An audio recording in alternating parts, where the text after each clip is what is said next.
The topic of my talk is a case for the Christian gentleman, and that may sound maybe like kind of an odd topic, especially for somebody like me who is a systematic theologian. And I would be plenty happy to speak about the communication of attributes and the two natures of Christ this afternoon. But as I saw that the majority of speakers are speaking on issues that are particularly facing us in our culture today, I have a different topic in mind. Now, I want to start by talking about kind of the dilemma that one of the many dilemmas that we're in our society. And this has been touched on a little bit already, especially in Dr. Truman's talk at the end with some questions regarding young men in our society. At this point, it is really indisputable. It's kind of obvious that the boys are not all right. Right? The men and boys in our society are facing a time of crisis. A recent book by Richard Reeves, titled Of Boys and Men, lays out some of the statistics that you probably have heard at different points and puts them together to show exactly what this crisis is that men and boys are facing. And so just a few statistics to start us off. Nearly 3 out of 4 deaths of despair are men. Now, we actually heard a little bit about the deaths of despair statistic prior to this. And deaths of despair are things like drug overdoses, suicides. Nearly 70% of divorces are initiated by women. This statistic is just very real to me as I look around at my many male friends my age, maybe a little younger, maybe a little older, and I hear the same story again and again and again. That the woman feels like leaving not because of any infidelity on the part of that particular man, but because she just doesn't feel love in the marriage anymore and wants to go off and do something else. Now, educationally, there is also a significant crisis that men are facing. Only 43% of bachelor's degrees are awarded to men, 57% of them to women. Just 2 out of 5 associate's and master's degrees are earned by men, whereas 3 out of 5 are women. But ultimately, I think the most clear way that we can see that men are facing a crisis is simply that they have lost their traditional role in the home. Now, whatever you think about what we call the traditional family structure, and I know that term is wrought with all sorts of difficulties and other things, but there's a very clearly defined structure of what the man does and what the woman does.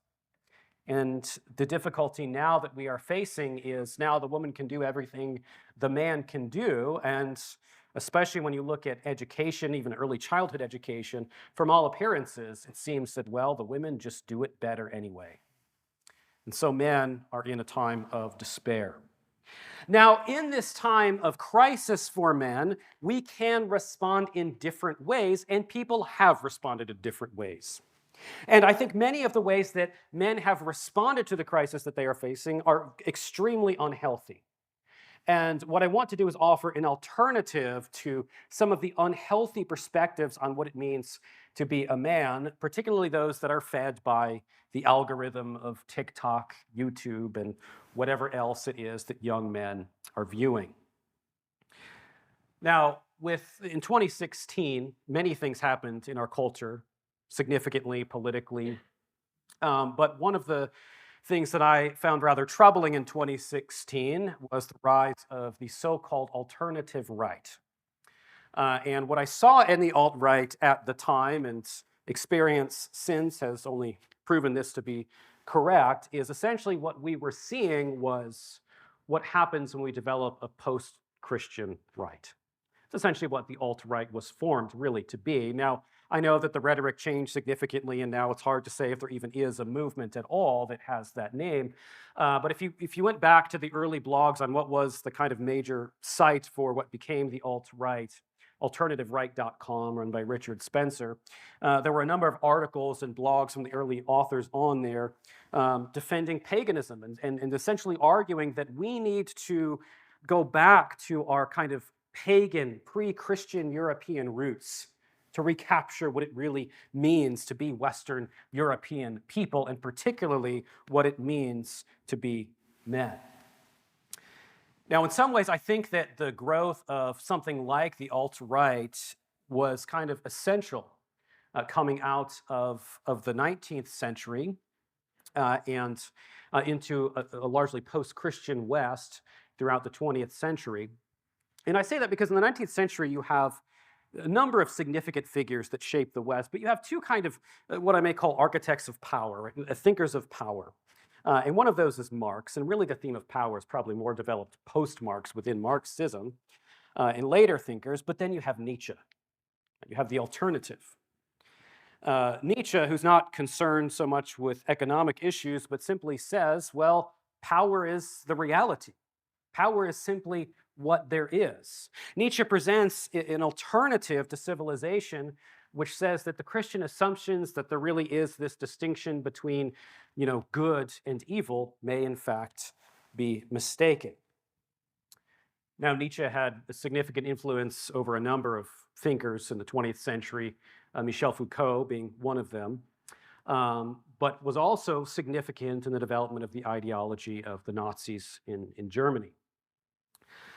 But I think what you're seeing today essentially is an alternative to the leftist paradigm, which attacks men, that instead says, well, we can just adopt this will to power of Nietzsche. Now, that doesn't mean that these influencers are self-consciously doing that. But essentially, that's where they end up. So I'm arguing that there's a kind of Nietzschean right that has developed starting in 2016, and now it has in many ways kind of taken over the social media sphere, especially with regards to the young men in our society. And so then we come to the rise of Andrew Tate. Now, if you don't know who Andrew Tate is, good for you. But if I can explain who he is briefly. I mean, Andrew Tate is just this kind of, he's a social media influencer. He's very good at entertaining. He makes these short videos and oftentimes makes these kind of absurd or ridiculous comments, critiquing feminism and defending, masculinity, but his particular version of masculinity pretty much is summed up with wealth and sex and power. I mean, for Andrew Tate, that is really what it means to be a man. He's always showing off his Bugattis, as he says. He's currently in trouble with the Romanian government, and I won't get into any of that. But something that I've seen more recently that I think has been very unfortunate is that certain portions of the right have now decided that Andrew Tate is kind of a heroic figure just because he has the same enemies. And so he, I could name names, but he had an interview with Tucker Carlson recently. And it was very clear that Carlson's interview with Andrew Tate was very much a kind of rehabilitation of Tate. There was no challenging him on the fact that he at many points admitted that he made the money that he made based off of convincing girls by telling them that he really wanted to date them and like them, but then convincing them to join his sex cam business. That's how he made his money. Candace Owens recently had an interview with Andrew Tate, which again was really praising him. And I think it's unfortunate that now we have moved from some of these ideas being simply part of what was kind of a fringe right, and now it's almost as if aspects of this have come into the mainstream. So what I want to talk about is what it means to be a Christian man, and I want to pose an alternative to this idea of masculinity or manhood that is simply obsessed with power and sex and money. Well, I want to read just a couple verses of Scripture here before I get into the primary part of the talk. And the first is a list of virtues, which comes from 2 Peter chapter 1, verses 5 through 7. This is Peter explaining the result of what it means that we become partakers of the divine nature, as he says. He says, but also for this very reason, giving all diligence, add to your faith virtue, to virtue knowledge, to knowledge self-control, to self-control perseverance, to perseverance godliness, to godliness brotherly kindness, and to brotherly kindness love.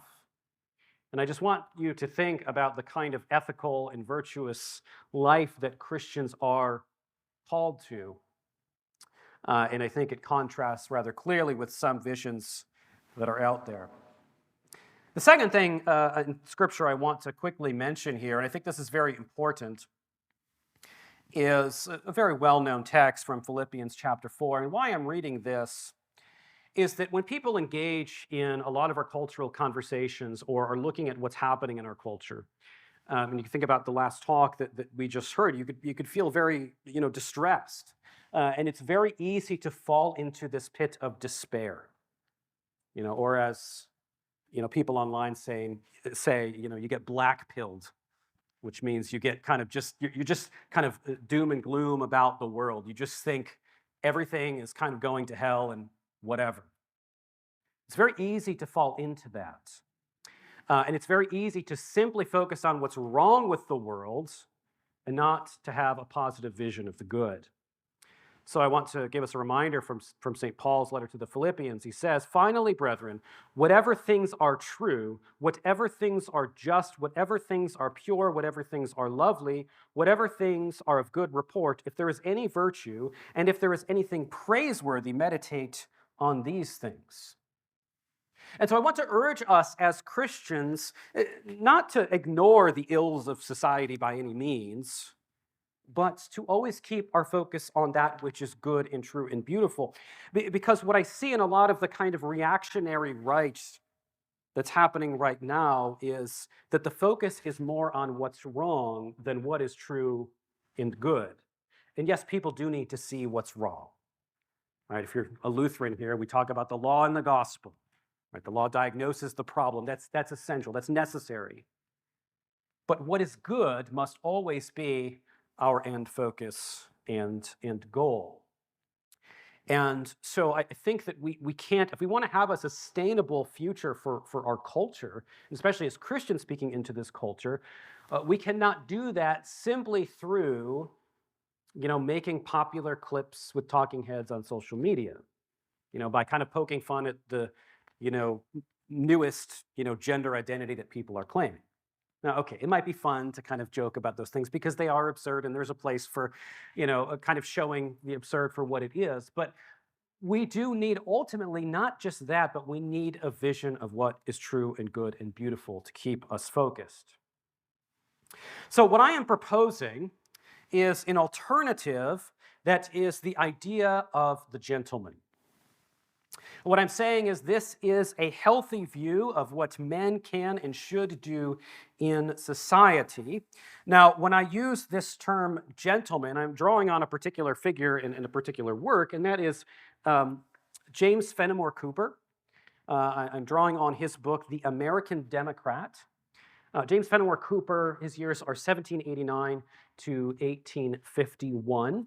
You may have heard of him from his very famous book, The Last of the Mohicans. He was sometimes considered kind of the first great American novelist.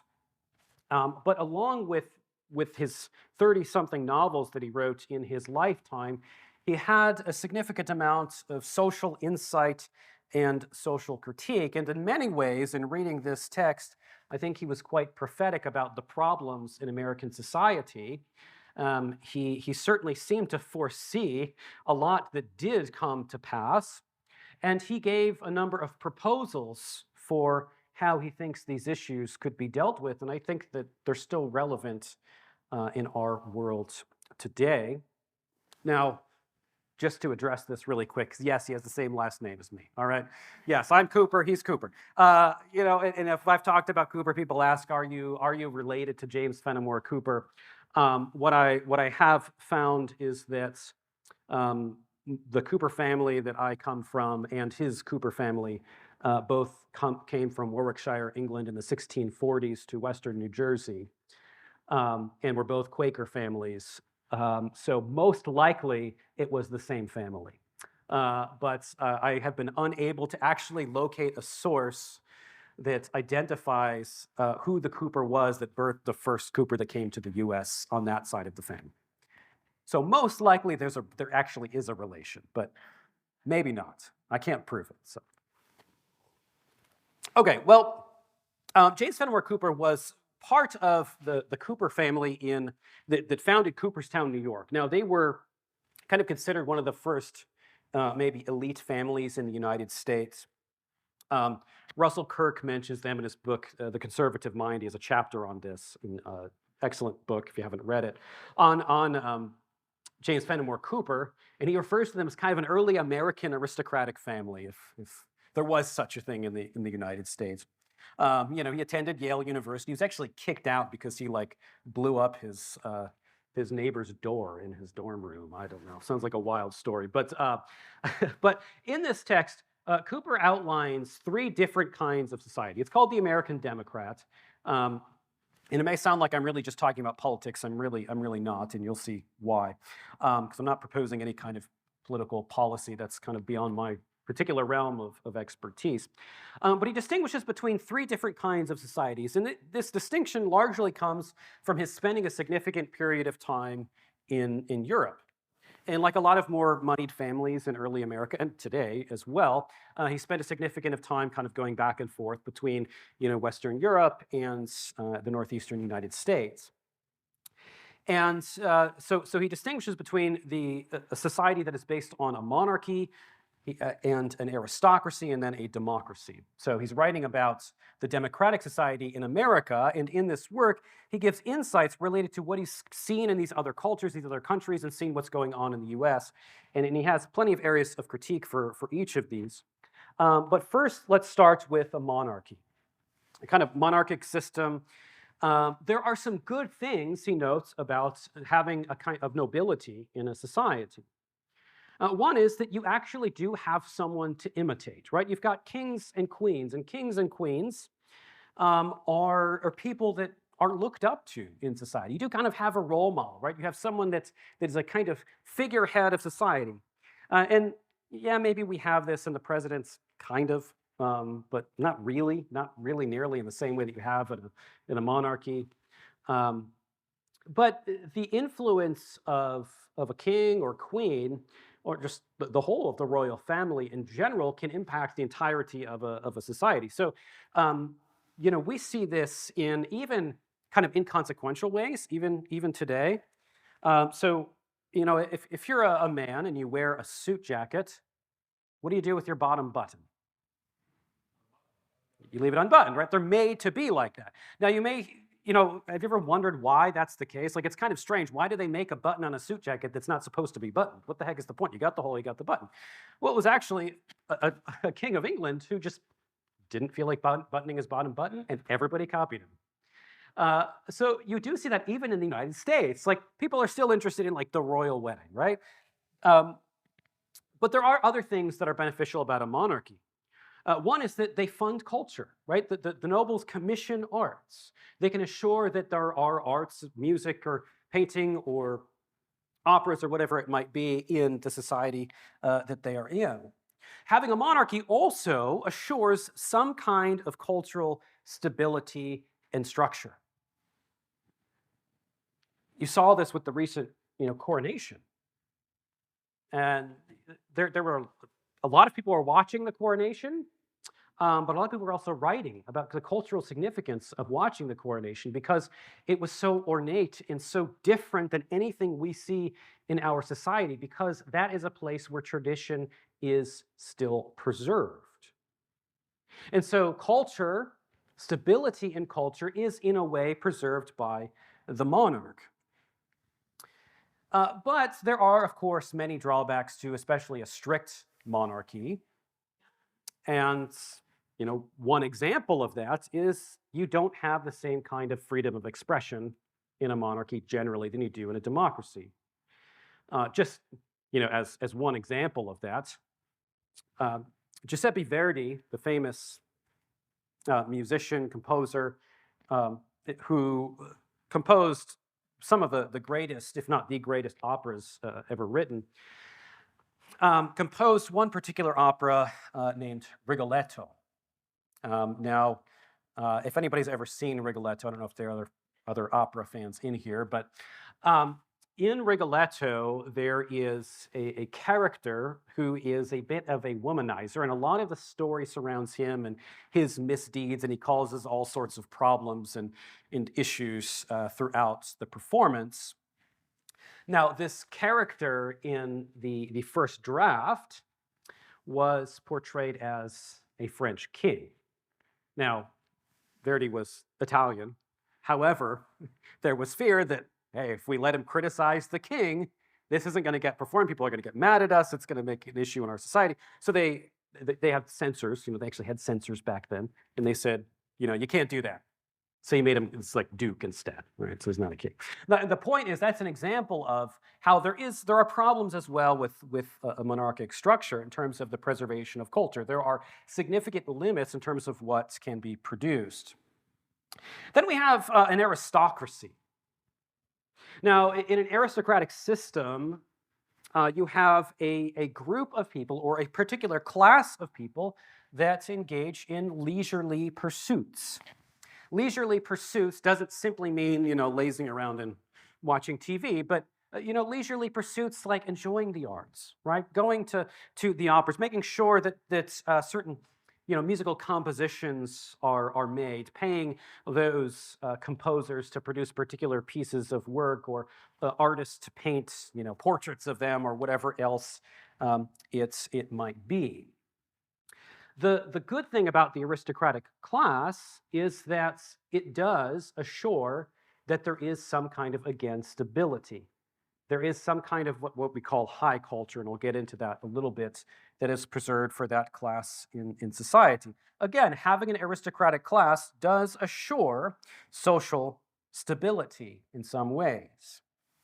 However, in James Fenimore Cooper's time in Europe, he spent a bit of time with aristocrats, and he saw that the system was very, very corrupt.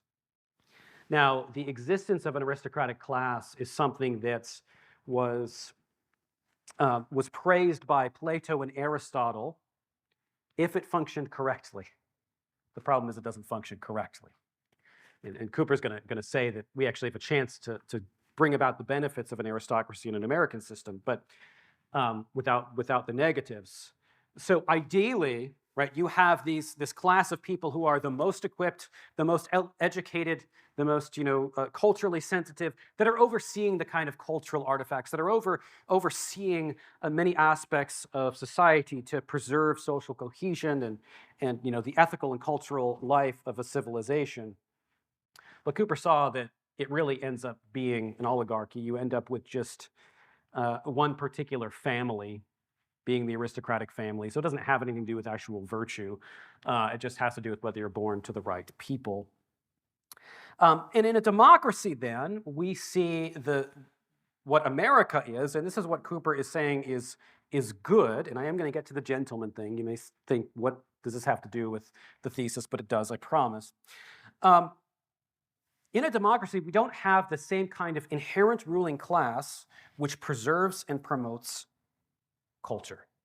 And this has always been the problem that the United States has, is that we have had difficulty in having what really is a unified culture. In the same way that a lot of countries, well, mostly all countries have some kind of inherited culture. And I would argue that we have it in many ways really inherited the culture of England, but it's not always in the same clear way as you might see in the UK. So what Cooper sees as he observes the United States is that the US privileges vulgar entertainment. He notes that he cites Italy as an example. He says, when I visit Italy, he says, even the common people, they go to operas. And he says, why does that matter? Why is that good that they're going to operas? Well, he says, well, what's beneficial about a culture in going to see operas is that the operas contain the classical stories of a culture, right? You can talk to the people that, the average person, at least in his time, and opera still has a significant place in Italy, but that, they know the stories of the ancient Greeks, they know the biblical narratives, because opera was the means by which these things were passed down. And he says, you've got training in virtue, right? These things, they talk about what's virtuous, what's not virtuous. There is inherent goodness and beauty in these performances. But he says, in the United States, people instead are reading gossip columns. He doesn't call them that, but essentially that's what he's talking about. People like sensationalism. They just want to be entertained in the United States. They're not looking for something that has transcendent value when they are looking at the forms of entertainment that they take in. And so Cooper is already seeing at his time that you don't have this kind of unified culture in the United States, but instead you have a culture that is really tied together by two things. One is entertainment, as he clearly says, but the other is money. And this is the problem when, in our culture, not having that kind of, class that people are looking up to, is social differentiation, stratification to some degree is just necessary. It's how humans function, okay? Watch a group of kids play a game, somebody takes the leadership role. If they don't, the game can't function. We operate within hierarchies. It's just how humans are, okay? So if you try to ignore hierarchies, and Cooper's going to talk a bit about this, then you're just going to have one anyway, but it's a hierarchy that simply has nothing standing behind it that's been thought out, right? So in America, because we're so significantly concerned with wealth, those at the top of the chain just become those who have the most money. But if you're talking about the top class in the United States, the elites, and when you say elites, you think of a lot of the public figures maybe that are out there. A lot of the elites are people that you never see. They are very wealthy families that fund the things that they want to fund to benefit their own particular interests. And so it has historically, really in the United States, been money more than anything else that creates that elite class. The fact is this: we need to acknowledge that an elite class in our society is going to exist because an elite class in every society exists. And I don't think the right response is to say all the elites are bad. Instead, it's to say we need an elite that is good. There are going to be people that have more power and culture than others, right? It's just a reality.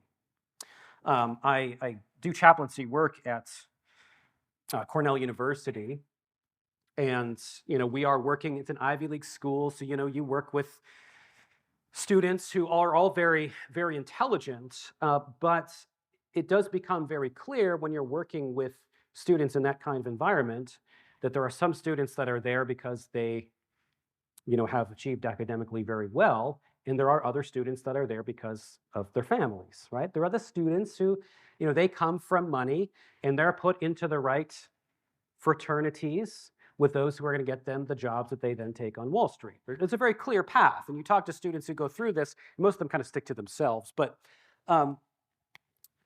it's this same group of people that is really in charge, but we don't necessarily see them. But what makes them the elite is, again, money. And what Cooper tries to argue here is this.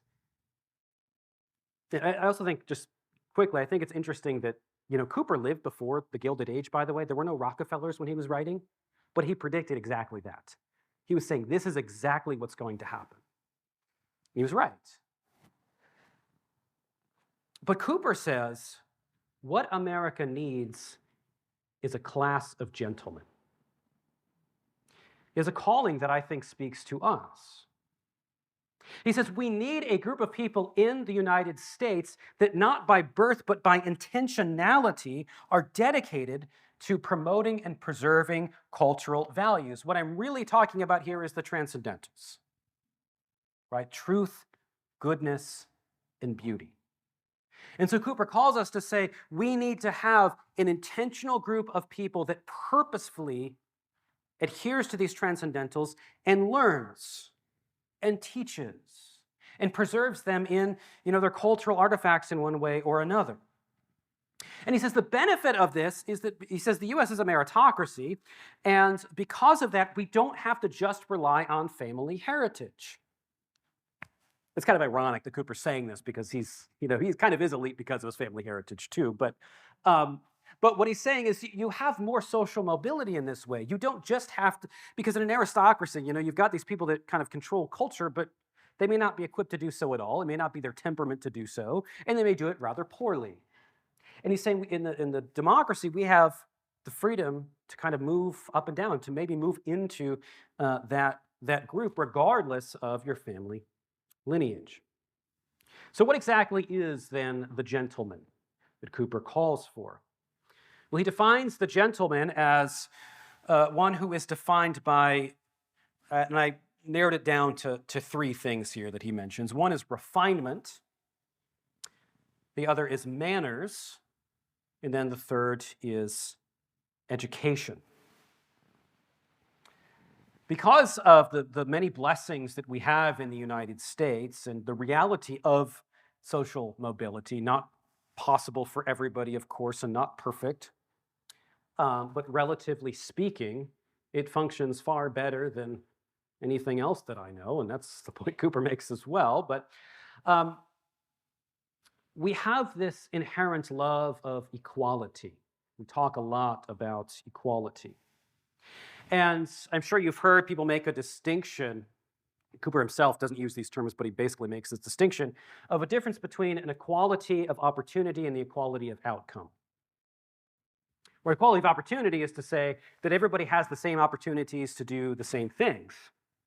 Equality of outcome says that you have to have, the same number of, say, men and women that are doing this job.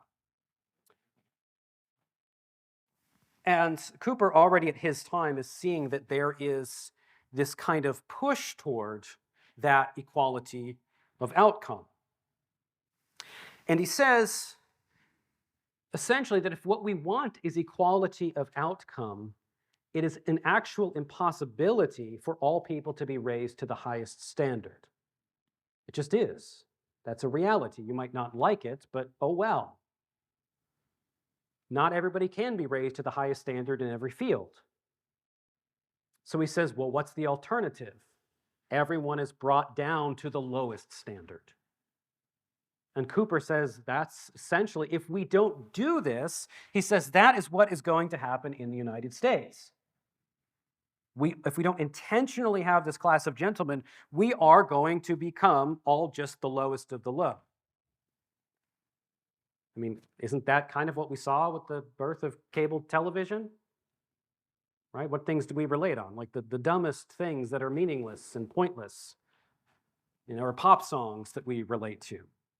I always think it's kind of sad when I see, people say my age, I'm a millennial, right? So if you see, other fellow millennials, you meet a millennial, oftentimes the things that you relate on are just like the TV shows that you watched as a kid. Why? Because that's the only common culture you have. There's some dumb show you watch on Nickelodeon that's irrelevant. And that's also causing all of these other issues of these total divides between age groups. We're so obsessed with the boomer versus the Gen X. If anybody talks about Gen X, sorry, Dr. Phillips, nobody talks about Gen X for whatever reason. But or the Zoomers or whatever, because if we don't have that common inherited culture that is not just temporal, then all we have are these little blips of entertainment that become our culture, that shifts over and over and over again. There's nothing transcendental about that at all. There's nothing that's going to remain consistent about that. And so what Cooper is going to propose is that this group of gentlemen needs to be concerned with cultural preservation, and not just any culture, but high culture. Now, the term high culture, it's developed the term is first used in the 19th century, but it's much more common in sociological discussions in the 20th century. But high culture essentially are those cultural products that are inherited by past generations and will continue to be passed down. In other words, when we look at products of high culture, these are things that have a timeless value, where there's a kind of timelessness to them. I say a kind of timelessness. Like you can still read, the Odyssey, for example. The Iliad's kind of a harder read, I tend to think. But if you read the Odyssey, it's still a kind of exciting adventure. There are values that the Western world has inherited since then that still make it relatable. Yeah, does it, relate to a very, different culture and time in many ways? Of course, but it still speaks to us today. There's a reason why people still read Shakespeare and still perform his plays.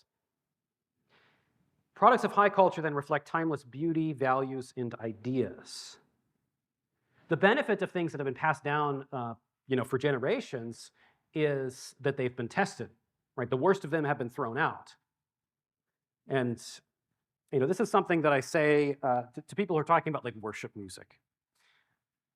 People talk about, why is it bad to use contemporary music? And I think there are a lot of things to be said about that. But one of the benefits of the hymnody of the church is it's not that there haven't been bad hymns. There have been a lot of bad hymns, but there have been many centuries and generations for people to forget the really bad ones. Is it true that everyone that's been preserved until today is good? No, but you've got a better chance of having the good ones remain, right, than the bad ones. You have this kind of refinement that just happens necessarily, just as generations pass on. There are certain things that speak generation to generation. So the products of high culture naturally do that. They are not made to be forgotten. This is the opposite of pop culture. Now we can distinguish between three kinds of culture, right? There's high culture, there's folk culture, and then there's pop culture. And the one that I'm really going to go after is, and I could say way more about this, but is pop culture. Folk culture can also be, I think, transcendent as well, just as high culture can. But pop culture, it's made to entertain. It's why it exists. You watch a show like, I don't know, The Masked Singer. No offense if you're a fan of this show, but like you got people in like weird costumes singing and you have to guess what celebrity it is or something. You're not going to get anything transcendent out of that, right? Nobody's going to remember that show exists in 10 years.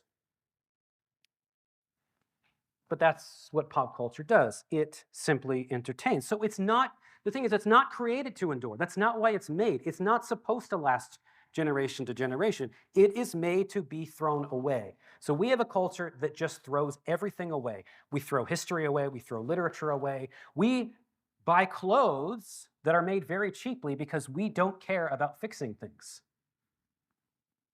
That's just how we live. We throw friendships away when it's not convenient for us. But this preservation of high culture reinforces those long-lasting social bonds, those long-lasting products of culture. Pop culture is often created just for financial reasons to please an audience. And you can usually tell the difference. Watch Star Wars Episode 7. I actually think Star Wars is a very good example because you see the difference. If you watch the original Star Wars films, you see a story put together by someone who really cares about a story and is crafting it. And then you see this just giant, corporation, Disney, with dollar signs saying, let's make the most money we can out of this. I mean, it's clear what the difference, you could tell, right? You could tell when somebody cares about what they're doing and when it's done for the purpose of telling a good narrative. And so what I'm not saying is everything that's identified with pop culture is always bad. There are those things that do bring those, transcendent values, but it's much more likely not to do that.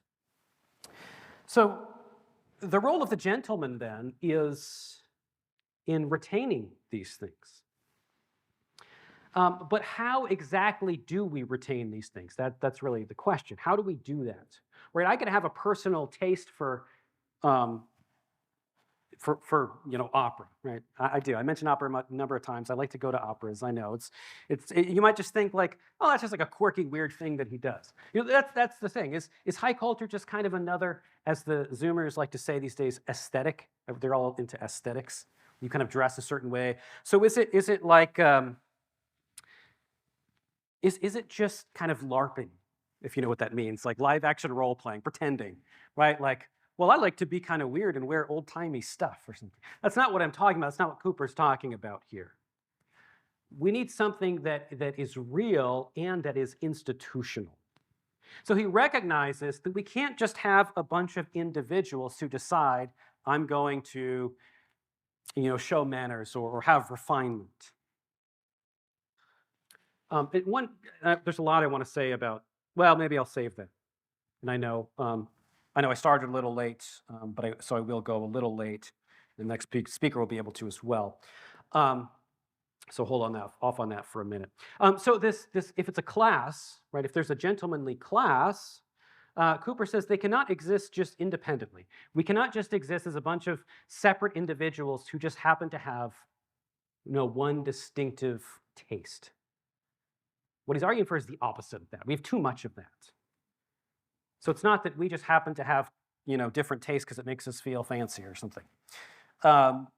What he's saying is we need to establish institutions and we need to preserve older institutions. And he makes the rather obvious point that older institutions are more hesitant to change. That's the truth. This is here's a point I'll give to my Roman Catholic friends who argue with me about Lutheran theology is the Roman Catholic Church was much slower in adopting modernity. It was slower in adopting the problems of the post-Enlightenment West. And I think some of it is the structure of the institution, but some of it also is just their hesitancy to change.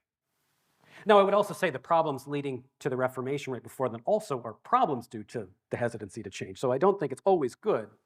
But I think there is some validity to that older institutions do tend to fight against change more. And this is the difficulty with the United States. Because Cooper says, look, so we've got Cambridge and we've got Oxford, they have these long histories, but now in the United States, we've got, what were then newer institutions.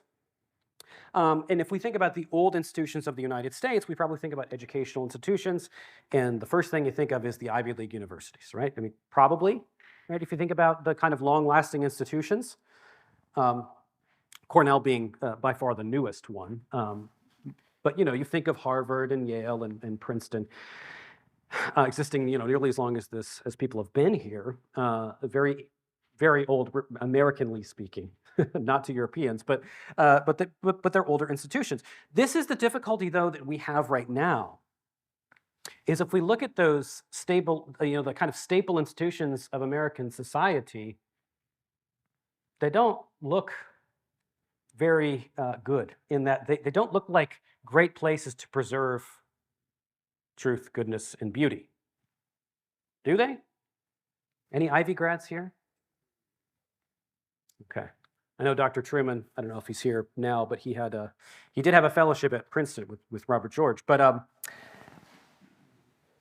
the reality is, if I see I see different students going through Cornell, and they all have different experiences, but I think it's more often that I've seen students with Christian values that leave having bought into, all of the lies about how evil the West is and everything else. So the difficulty is, what do we do now? Do we try to regain those institutions? Is that even possible? I don't know. Some other things, though, that I think we can do. We can support the institutions that do exist that are promoting those values. We can encourage those institutions. We can support them in whatever way is possible. There are plenty of older institutions that still do exist today that have been preserving these transcendent values. I think of my own alma mater, Geneva College in Western Pennsylvania. They are still holding the line on gender and sexuality issues, very much so. And I think they started 1840 something. The Lutheran Church Missouri Synod, has existed as a church body since then and has retained orthodoxy amazingly, unlike every other so-called mainline church body in the United States. So we do have those institutions that we can strengthen. Of course, we think of the things like the Concordia systems. But I think we do have to also look ahead to the future. We have to look ahead to say, what is the world going to be like, and how can I shape and promote goodness in our culture in a way that will affect my grandchildren, great-grandchildren, on, generations ahead of us? We need to be thinking multi-generationally. And this is, I think, the problem with some of the right is that a lot of their responses are, they'll poke fun at something at the left that People will think it's cool for about a week and then we'll forget about it, right? We need to be thinking not just in terms of the short term. We need to establish the structures that we want to exist 100, 200 years from now. I think the classical school movement is a significant part of this. I think it can be a significant part of this.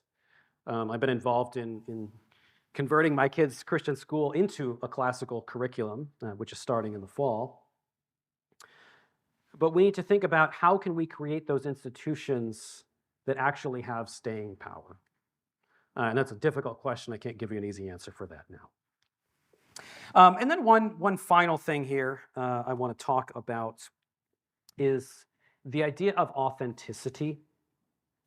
And the reason I want to do that is because one of the things that is mentioned by Cooper here in terms of what it means to be a gentleman is manners. Now, he gives an example of how, lax Americans are with their manners, and that he says men don't even take their hats off when they come inside. And that's a rule that some of you probably know. I'm looking around. Any of you guys have a hat on? But why does that part matter is the question I really want to ask. Now, I want to say, if there maybe is any one problem with our culture that has led really to the gender, sexual revolution and everything else, it's this obsession with authenticity. And this obsession with authenticity says that who I really am is something that is inside of me, which is how I feel, and the best thing I can do is whatever I feel. It's a lie. It's a lie for so many reasons. Authenticity is not mentioned in a list of virtues in Scripture. Aristotle didn't encourage us to the virtue of authenticity, because your authentic self and desires may be really bad. So authenticity is something that as Americans, we tend to prize above everything else. Be yourself, right? Every kid's TV show says this over and over and over again. Be yourself. Be whoever you want to be. You're not supposed to be yourself. You're supposed to be who God created you to be, whoever that might be, even if you don't like it.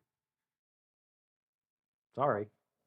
But what's happened in our culture, Frank Sennett, who's a sociologist, has a book where he talks about the inner and outer man. And essentially he says that we've had this shift in society where in the past there was the outward self and then there was the inward self. And not as this kind of dichotomous, totally two separate selves, but there is a level of appropriateness in terms of who you display yourself as in public that is not appropriate when you are here. So there's a level of appropriateness that's not appropriate when you're with that is appropriate when you're with your family, say your closest friends. It's not appropriate in a public setting, right? There are certain things that I could say to my wife that I shouldn't be saying to you right now. And even in the church, we've done this where we've said like, oh, authenticity is great. So, the pastor can come and confess his deepest, darkest secrets in his heart to the congregation, and then they relate to him because he's being authentic. That's a completely inappropriate thing to do. There is a level of social appropriateness. And so what manners does is it forces us not to just be this inward self when we go and meet people or when we engage in social interactions. It actually gives us a way to say that when we are interacting with people, we have agreed upon rules so that we are a community and we are communally interacting with one another by those same rules. And that actually makes social engagements a heck of a lot easier because you don't have to go there and say, oh, I have to just guess at what to say or what to do to make myself, look okay. Because what happens when a bunch of self-obsessed individualists come together is that their conversation is nothing more than talking and then waiting for the other person to shut up so they can talk more about themselves. Now, you hear this from Europeans. They say you can spot an American right away, not just because of the accent, but because, within 5 minutes of a conversation, they bragged about themselves and made hints about how much money they have or how big their house is or something like that. That's the reality. That's kind of how we're trained to be in our culture. It's not healthy. So I have referred to manners as a kind of social liturgy. And so I've seen this, rightly, this movement, especially a lot of young people, from this inwardly focused kind of authentic worship to one that is historic, reverent, and outwardly focused and has rituals, is communal. And what I'm saying is that we need to do the same thing in terms of how we interact in culture, because it's the same problem that led us to where we came in worship in evangelicalism that's also affecting how we act in society. And so what I'm saying is we need to regain social liturgy and actually use it. And the great thing about learning about manners or etiquette in a in a historic American perspective, because some of it can be a little ridiculous, but is that really it's a way to learn to live outside of yourself, because manners are always about respecting the people around you and not about making yourself feel good. And so, with all of this, I want to say I know this is a major topic. It's there's so much more that could be said. There's so much more I want to say about this, but this is a call um, for those of you who are men here, and I know a lot of women here as well. I know I'm really just talking to the men, but um, there's a call for you to consider that call to be a gentleman and say, how can I preserve truth, goodness, and beauty in the midst of our culture that is falling apart? And do more than just be a negative voice against what is bad, but how can I focus on what is true, good, and beautiful? All right. Thank you.